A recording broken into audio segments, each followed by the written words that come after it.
Halo semuanya, hai anak-anak, jumpa lagi ya bersama Ibu. Salam hebat, siswa hebat, guru hebat, semuanya hebat, luar biasa. Agar bermanfaat, dukung channel ini ya supaya semakin berkembang. Jangan lupa like-nya, subscribe, comment and share di semua media sosial yang kalian punya. Terima kasih.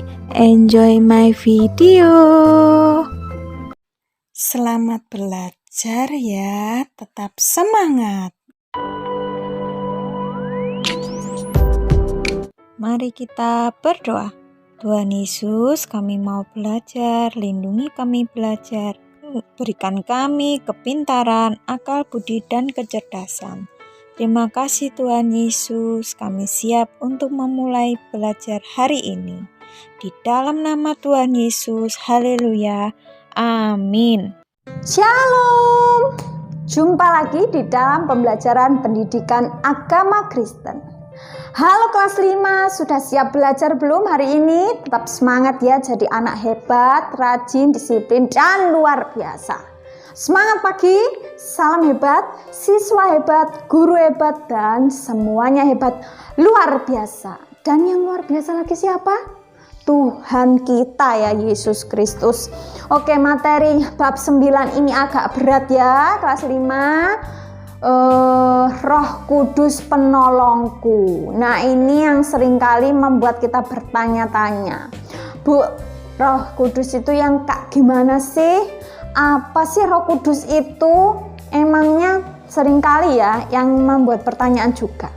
Tuhannya orang Kristen ini loh ya, kadang ya disebut Roh Kudus, kadang kok ya disebut Yesus, kok kadang ya disebut Tuhan ya Bu. Nah, kita cari tahu agar kita paham hari ini. Oke ya, kita perhatikan baik-baik agar kita paham. Ibu akan mengajak kalian untuk membuka Alkitab ya. Sebelumnya Ibu pesan kalian agar kalian mengetahui makna ya dari peran-peran Tuhan. Kalian baca Yohanes sampai habis, coba.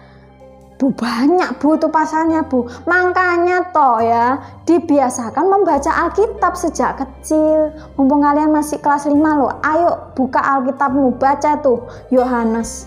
Repot ya kalau belum baca. Kalau mau belum baca terus kalian pengen ngerti gimana? Hanya mendengar ceritanya Ibu. Buktikan dong, ya pahami ya. Kalau ada yang kesulitan ayat mana, cari tahu dan tanyakan ke pendeta dan guru kalian, atau sharing dengan orang tua.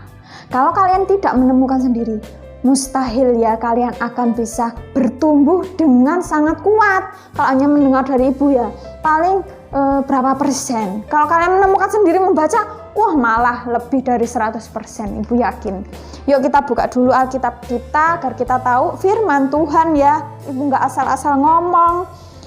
Kisah Para Rasul 1 ayat 8. Yuk kita baca bersama-sama. Ini teksnya 1, 2, 3. Tetapi kamu akan menerima kuasa kalau Roh Kudus turun ke atas kamu, dan kamu akan menjadi saksiku di Yerusalem dan di seluruh Yudea dan Samaria dan sampai ke ujung bumi. Kata Tuhan apa ini? Tuhan Yesus ngomong ya, sebelum nih peristiwa ini dicatat. Yesus terangkat ke sorga. Loh Bu, kalau katanya Yesus itu loh tidak dikorbankan Bu, tidak berkorban di atas kayu salib, langsung naik ke sorga. Halo, ya ini bukti sejarah. Ibu mengatakan firman Tuhan ini benar adanya. kalau ada berita-berita miring ya, kalian jangan langsung menyerapi dulu. Cari tahu dulu, tanya ke Bapak Pendeta, guru agama kalian, dan juga orang tua kalian. Kira-kira bener nggak? Udah kepo. Aku pernah dengar ceritanya yang lain ya Bu. Nah, kalian harus percaya firman Tuhan dulu. Banyak ya ajaran-ajaran yang tidak juga percaya kepada Tuhan Yesus. Makanya kita harus hati-hati. Bekali diri kita. Nah, di saat Tuhan Yesus mau terangkat ke sorga, ya disaksikan muridnya. Dia berpesan karena murid-muridnya sedih ya ditinggalkan Tuhan. Gimana Tuhan, kami sendirian di bumi ini. Halo anak-anakku ya, murid-muridku, jangan bersedih. Tuhan berjanji nih, kamu akan menerima kuasa kalau Roh Kudus turun ke atas kamu. Jadi Tuhan ngasih teman, yaitu namanya Roh Kudus. Sebenarnya ya rohnya Tuhan sendiri. Tenang, meskipun aku tidak menampakkan wujudku, tapi aku berada di sebelahmu. Itulah Roh Kudus ya. Ibaratnya gini loh, kalian kalau merinding ya, merinding. Nah, kalian berada di tempat sepi, terus tiba-tiba merinding, aduh ada setan lewat mungkin. Nah, itu kan merinding ya, biasanya bulu kuduk. Nah, kalau Roh Kudus itu kalau dirasa-rasakan ya, yang Ibu pernah rasakan ya, ketika Bu Eva bersedih itu merasakan tenang, bahagia, ya enggak? Nah, kita harus tahu ya, apa sih tujuan pembelajaran hari ini? Kalian mau dapat apa? Percuma Ibu jelaskan panjang lebar ya, itulah pengantar. Jadi punya gambaran di sini ya, karena kita habis buka Alkitab ya, perannya Roh Kudus.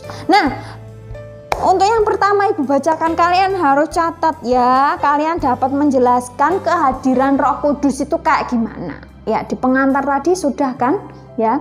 Kalian bisa merasakan kehadirannya. 2. Menyebutkan alasan mengapa ya kalian manusia membutuhkan pertolongan Roh Kudus. Oke, yang ketiga, menceritakan pengalaman pribadi orang-orang yang ditolong oleh Roh Kudus. Kayak gimana? Keempat, kalian dapat menambahkan contoh masalah yang membutuhkan pertolongan dan penyelesaian dari Roh Kudus. Emangnya manusia aja yang bisa menyelesaikan? Tuhan ya, Roh Kudus bisa menyelesaikan setiap permasalahan kehidupan kita. Oke, Ibu sediakan gambar di samping ini. Kita amati ya. Kadang orang lain bisa gagal paham karena tidak paham konsep atau ajaran dari iman Kristen.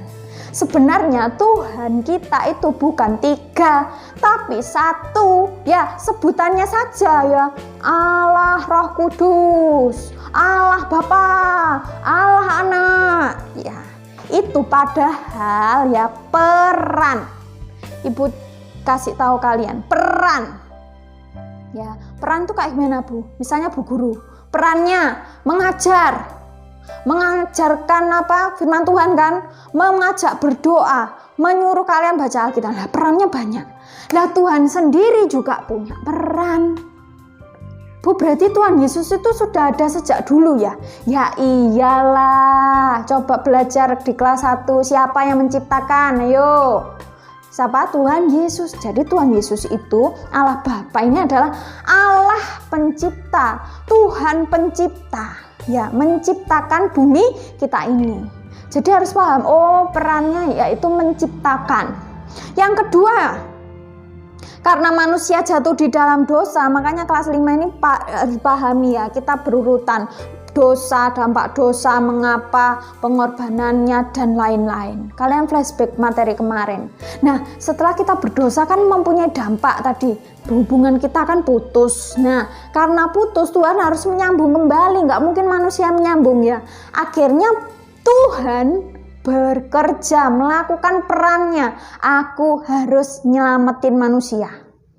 Nih ya, Allah Anak. Jadi Yesus turun ke dunia menjelma menjadi manusia biasa ya, tapi dia bisa melakukan kuasa seperti yang biasa dia lakukan. Menghardik ombak, membangkitkan orang mati. Itu kalau enggak Tuhan, hayu.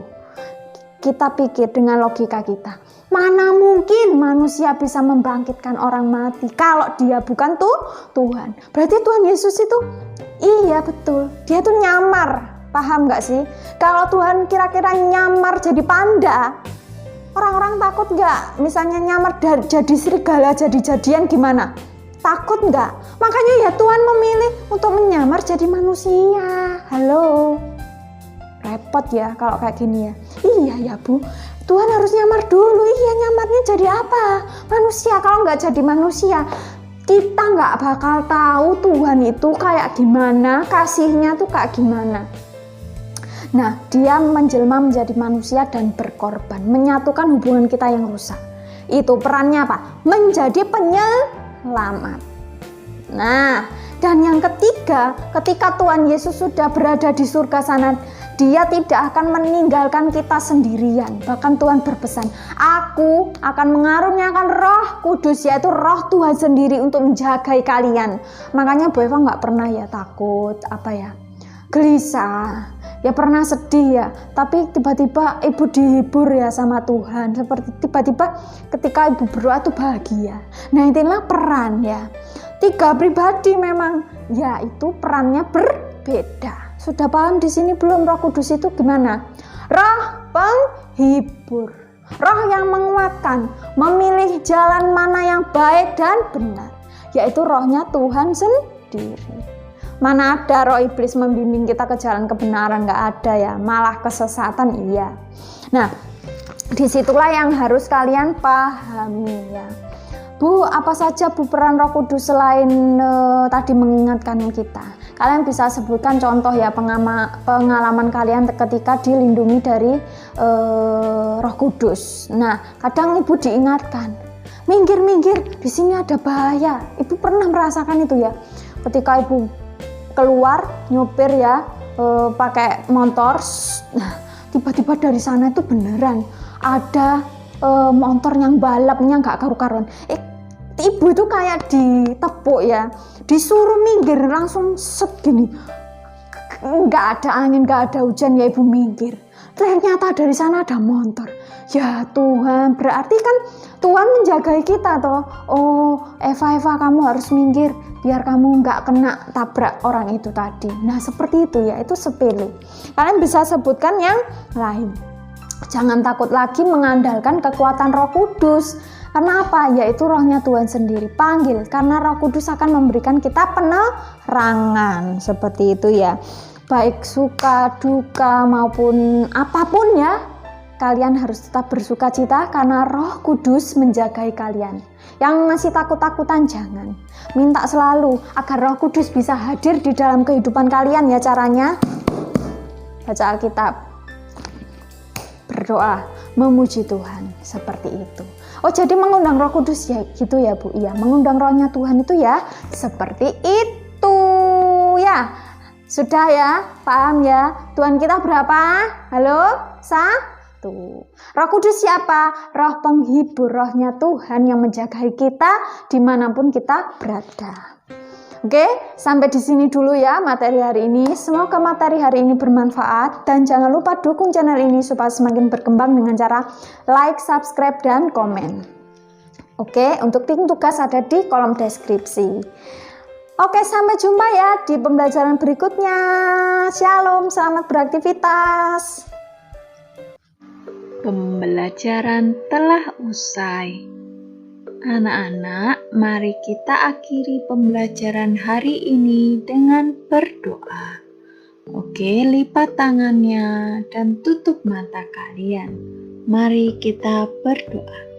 Tuhan Yesus, terima kasih karena telah melindungi kami dari awal pelajaran sampai akhir pelajaran pada hari ini. Kami akan beraktivitas kembali. Lindungi kami ya Tuhan, agar kami bisa melakukan hidup kami dengan penuh bermanfaat. Berkati juga orang tua kami yang sedang bekerja, dan berkatilah seluruh anggota keluarga kami. Terima kasih Tuhan Yesus atas penyertaan-Mu. Hanya di dalam nama Tuhan Yesus Kristus. Haleluya. Amin.